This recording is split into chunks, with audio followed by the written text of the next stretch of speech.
Bonjour, je suis Laura Bocobza, la directrice exécutive marketing et communication d'Aldébaran. Aldébaran est une société française créée en 2005 par Bruno Maisonnier, qui est toujours à la tête de l'entreprise. Une société qui fabrique des robots humanoïdes avec pour rêve de fabriquer des robots compagnons qui seront disponibles dans tous les foyers bientôt. Alors Nao est notre premier robot qui est commercialisé depuis 2008 dans le monde de la recherche et l'éducation d'abord.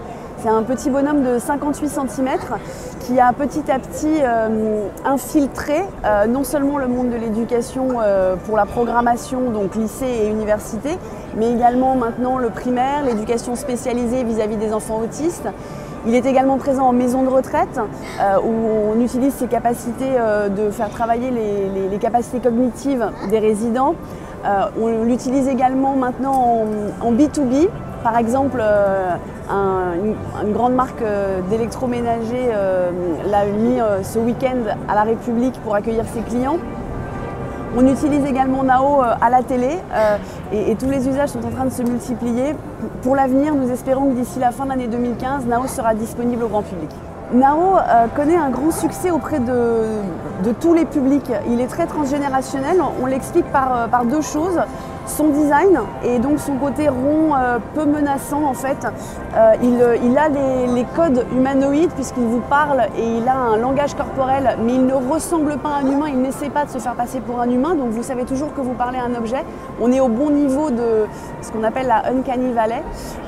Et Nao, la deuxième raison qui a fait le succès de Nao, c'est que évidemment, comme beaucoup des robots, il est programmable, mais il est programmable à travers une interface propriétaire qui s'appelle Chorégraphe, qui permet aux novices qui ne connaissent rien au code de programmer Nao. Et donc très rapidement, on peut s'approprier ce robot et lui faire faire des mouvements, lui faire prononcer des mots, ce qui permet d'ailleurs de l'utiliser aujourd'hui dans le monde du collège par exemple pour créer l'appétence aux sciences et de la programmation avant même de commencer les leçons de code. Nao est maintenant présent, il existe donc depuis 2008, il n'a pas changé de design même s'il a beaucoup évolué puisque nous en sommes à la 5e version du robot et nos fans, que ce soit les élèves qui travaillent avec Nao, les professeurs ou tous les enfants qui connaissent le personnage, nous réclamaient des produits dérivés de façon à ce qu'ils puissent quand même rentrer dans les foyers avant le lancement du robot lui-même.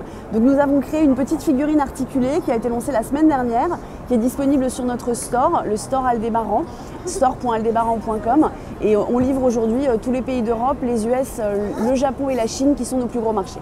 Alors Pepper a été créé pour le groupe SoftBank qui est venu nous chercher en 2012 puisqu'il cherchait la meilleure société de robotique au monde. Donc un japonais est venu chercher un français pour fabriquer son robot. Pepper a été dévoilé en juin 2014. Il est aujourd'hui utilisé pour faire de l'accueil client et de l'information client dans les boutiques SoftBank mobile au Japon. Il est également utilisé depuis peu dans les boutiques Nescafé Dolce Gusto au Japon et il va très prochainement, en février 2015, être disponible au grand public.